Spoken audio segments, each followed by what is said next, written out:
when he feels a faint tremor run through the building. He frowns and stops what he's doing. Then another tremor comes, more like a jolt this time. He jerks up, banging his head on the cabinet frame. The floor is shaking underneath him now. For a second, he freezes. Then he's on his feet, running to the living room. The walls are listing back and forth, the hanging tapestry fluttering wildly. A zigzagging crack is running down the exterior wall, and an ominous groan follows. The window shatters, and a shower of glass bursts into the room. Get out! Stumbling into the hall, he races to the stairwell behind another tenant. The treads shift back and forth like a sieve sifting flour as he runs down. Dust and chunks of plaster rain from the ceiling. Another powerful jolt reels him sideways, throwing him into the railing. The Nepali in front of him tumbles down the stairs, hitting the landing with a thunk. 20 feet below, the first floor yawns up at him. His breath catches. Something hurts. Coughing, he scrambles down into the mounting gray haze flooding the shaft. A loud bang jolts the floor above. The twisting steel staircase shivers below. Another explosion of shattering glass, and then a loud pop, pop, pop. Gripping the rail, he lurches ahead, descending the rocking treads to the landing. The fallen Nepali is struggling to his hands and knees. He pulls him up, sees a deep gash splitting the man's brow. A stream of blood is running from it down the side of the Nepali's narrow face. Draping the man's arm over his shoulder, he darts ahead. Then another jolt rams the building, knocking him backwards onto the stair. When he looks up, the exterior wall before him is peeling away. Sunlight pours in, revealing a rolling landscape outside. Thick, dirty clouds blanket the Chamati neighborhood beyond. Birds are arcing wildly across the sky above it. A voice in his head yells, "Go, go, go!"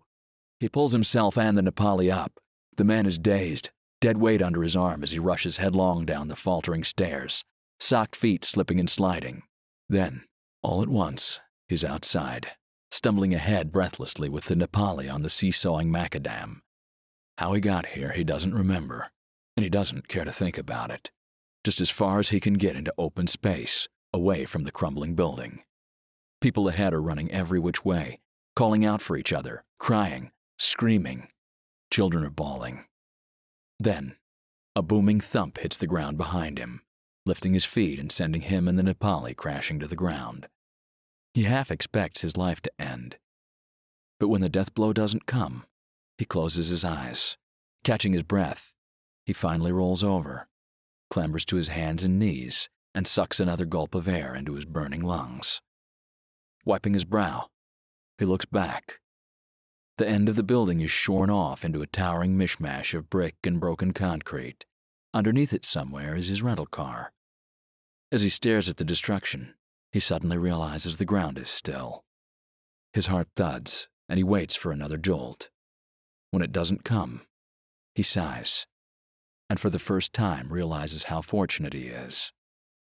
He glances at the Nepali beside him. The man is on his side, panting, and pushing himself up with one hand planted on the pavement. A lackluster gaze clouds the man's dark brown eyes. His tanned face and short black hair are chalked with gritty white dust and streaked with blood and sweat. Mick waves a hand. "Lie back down," he says in Nepali. "It's okay." With an effort, he gets up and sweeps his gaze over the eerie, silent world, absorbing the wreckage and the ruined land around him. On the other side of the river, a thick, dirty haze hangs over the city, and here and there, plumes of smoke rise into a cloudless, pale sky. To his right, the acacia and rhododendron are partially uprooted, listing every which way at sharp angles.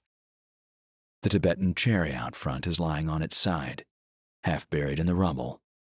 Behind him, voices are coming on. He turns to see several Nepali men rushing up to the man he brought out from the building. One of them steps beside him, reaches out, and taps him on the arm, then averts his gaze downward. "You bleeding," he says in stilted English. Mick looks down and sees a broad wedge of wicked glass poking through a spreading dark red stain on the side of his shirt. "Shit, that's not good." He looks back up at the Nepali, whose concerned face is now wavering in and out of focus, and as the world spins, Pelish's face flashes before him.